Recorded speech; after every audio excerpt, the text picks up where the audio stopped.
ሀገርን እያጸና ዳር ደንበር እያስከበረ የሉዓላዊነት ካስማ ሆኖ 65 ዓመታትን አስቆጥሯል። የልዩ ዘመቻዎች እዝ ይኸው የሀገር ምሽግ የሆነው የልዩ ዘመቻዎች እዝ የተመሰረተበትን 65ኛ ዓመት የኢፌዴሪ ጠቅላይ ሚኒስትርና የጦር ኃይሎች ጠቅላይ አዛዥ ዶክተር አብይ አህመድ በተገኙበት በሐዋሳ ከተማ በተለያዩ ወታደራዊ ትርኢቶችና ዝግጅቶች ተከብሯል። የኢፌዴሪ ጠቅላይ ሚኒስትርና የጦር ኃይሎች ጠቅላይ አዛዥ ዶክተር አብይ አህመድ በምስረታ በዓሉ ማጠቃለያ ላይ ባስተላለፉት መልእክት የአየር ወለድ አባላት ውጊያን የሚያስቀሩ የኢትዮጵያ ልዩ ስጦታዎች መሆናቸውን ተናግረዋል። የሰው ልጅ ከእናትና ከአባቱ ደም ዘር ተጋርቶ ይወለዳል። የሰው ልጅ ከሀገሩ ባህል፣ ቋንቋ፣ ማንነት ተጋርቶ ይወለዳል። የዛሬ አየር ወለዶች ደግሞ ከእናት ከአባታቸው ከድንቂቷ ኢትዮጵያ ሀገራቸው እንዲሁም ከአየር የተወለዱ የኢትዮጵያ ልዩ ስጦታዎች ናቸው። ቀይ ቦኔት የለበሱ ከአየር ተምዘግዝገው የሚወርዱ ባለ ሁለት ክንፍ ልዩ ተምዘግዛጊ አየር ወለዶች በአንደኛው ክንፍ ዓላማ፣ በሌላኛው ክንፍ ዲሲፕሊን አንግበው ከአየር የሚወርዱ ውጊያ የሚያስቀሩ ውጊያ የሚጨርሱ የአፍሪካ የነጻነት ቀንዲል የሆነውን አረንጓዴ፣ ቢጫ፣ ቀይ ሰንደቃችንን በድል የሚያውለበልቡ ጀግኖች ስለሆኑ የሚገባቸውን ክብር እንደ ሀገር በጋራ እንድሰጣቸው በታላቅ ትህትና እጠይቃለሁ። መንግስት ራዕይ ያለው ለትውልድ የሚሻገር ሁነኛ ተቋም መፍጠር፣ ውጊያ የሚያስቀርና የሚጨርስ ኃይል መገንባት ዋነኛ ተልዕኮ ነው ያሉት ጠቅላይ ሚኒስትሩ ኢትዮጵያ በልጆቿ ላብና ደም ጸንታ ሳትደፈር የአፍሪካ ፈርጥ ሆና ትቀጥላለች ብለዋል።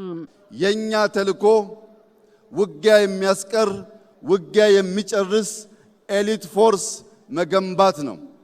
የናንተ ተልዕኮ ኢትዮጵያን መገንባት፣ ኢትዮጵያን መጠበቅ፣ ኢትዮጵያን ማጽናትና ኢትዮጵያን ማሸጋገር ነው። ኢትዮጵያ በልጆቿ ላብ ትሰራለች። ኢትዮጵያ በልጆቿ አጥንትና ደም ትጸናለች።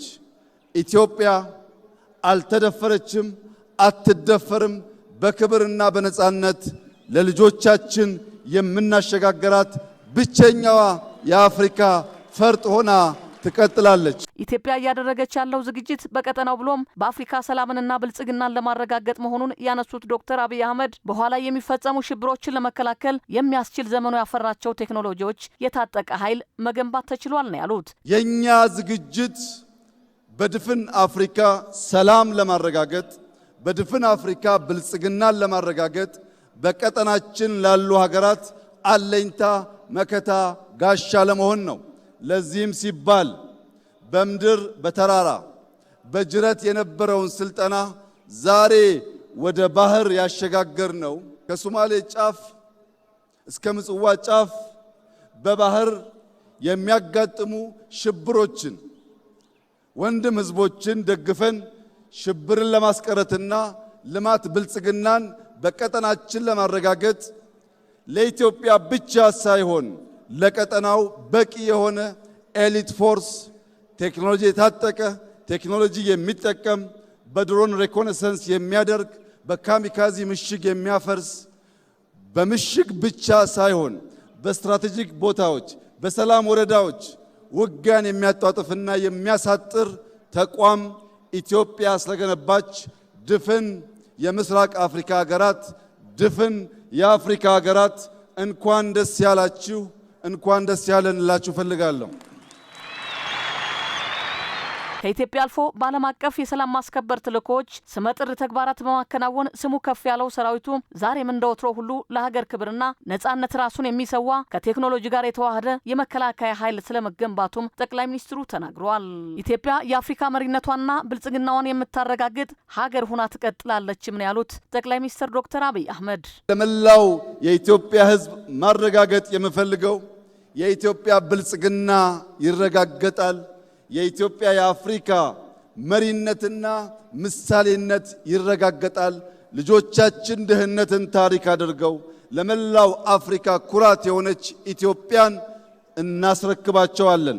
ይህ ግን በዋዛ ፈዛዛ ሳይሆን ላባችን አንጠፍጥፈን ደማችን አፍስሰን አጥንታችንን ከስክሰን ኢትዮጵያን እንገነባለን፣ ሲዳማን እንገነባለን፣ ሐዋሳን እንገነባለን፣ አፍሪካን እንገነባለን።